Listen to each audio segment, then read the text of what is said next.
While ministers are appreciating this mention that has been made by the Prime Minister, remember, making it very elaborate, making it very clear, very crisp statement that he said that India doesn't have to become a democracy or is waiting for any sort of validation.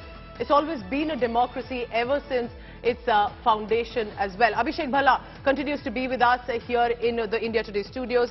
Abhishek, what I found very interesting was that he basically just mentioned what is the fact that is about India, not getting into any sort of political bickering, not sort of getting into any more details, but making it very clear about what India stands for. Yes, Pooja, I mean, it was a very straightforward kind of an answer. Certainly no politics, came out of it. And he said that either you are a democracy or you aren't. And if you are a democracy, then there are certain principles that one follows in a democracy, and those principles are there in the Indian Constitution. And he did mention that, the Indian Constitution is followed in the country, and it has all the mechanisms to make sure that there are no human rights violations and that minorities get their space. So he kept it very simple. And, he also quoted President Biden, who a little while earlier had said that that democracy runs in the DNA of these two nations, and he said that this is a shared kind of value that both the countries have. And he just took off from there, saying that there is no question of India not being a democracy, because it's all the tenets are there in the Indian Constitution, which the founding fathers of this country had made sure many years back. And no surprises there, because the Western press has always believed in a certain stereotype for India. Its coverage has often been questioned as biased as well, and believing sometimes some propagandists as well in its coverage on India, even though India is faring so much better than other nations.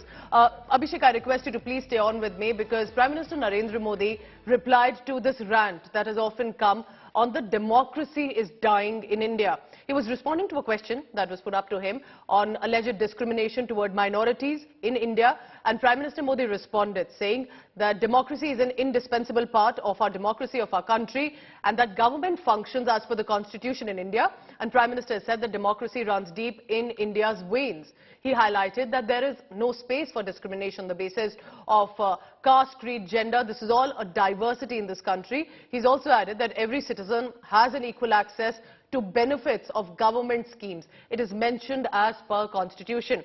He was replying, meanwhile, adding to this question, US President Joe Biden also added to that and said he's had a very good discussion with Prime Minister Modi on democratic values, claiming that the two nations possess a democratic character. Biden added that two countries respect each other. This is not an era of war.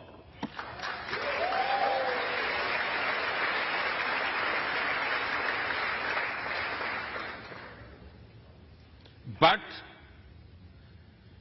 it is one of dialogue and diplomacy.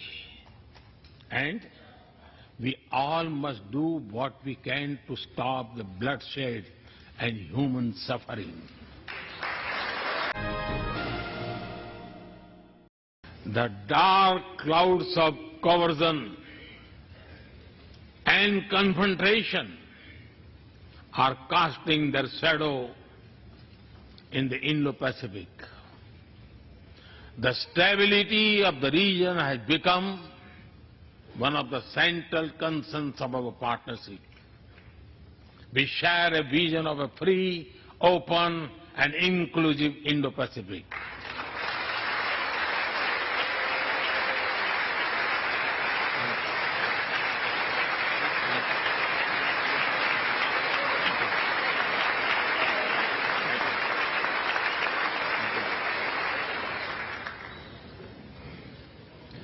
Connected by secure seas, defined by international law, free from domination, and anchored in ASEAN centrality.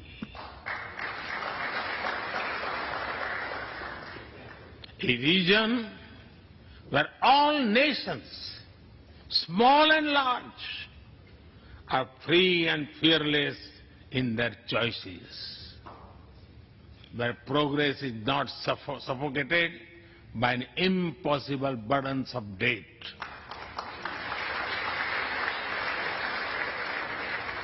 Where connectivity is not leveraged for strategic purposes, where all nations are lifted by the high tide of shared prosperity. Our vision does not seek to content or exclude, but to build a cooperative region of peace and prosperity.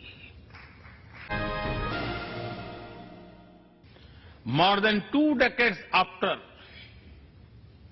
9/11 and more than a decade after 26/11 in Mumbai, radicalism and terrorism still remain a pressing danger for the whole world. These ideologies keep taking new identity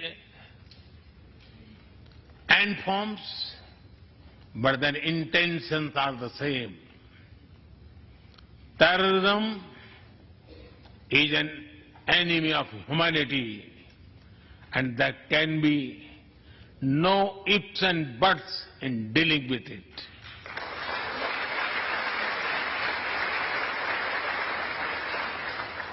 We must overcome all such forces sponsoring and exporting terror.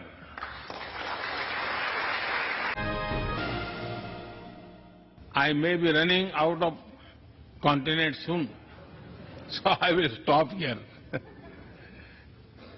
Distinguished members, the Vedas are one of the world's oldest scriptures.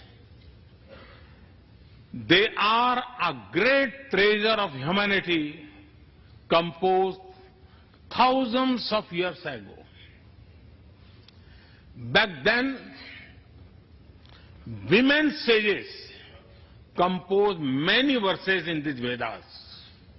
And today, in modern India, women are leading us to a better future.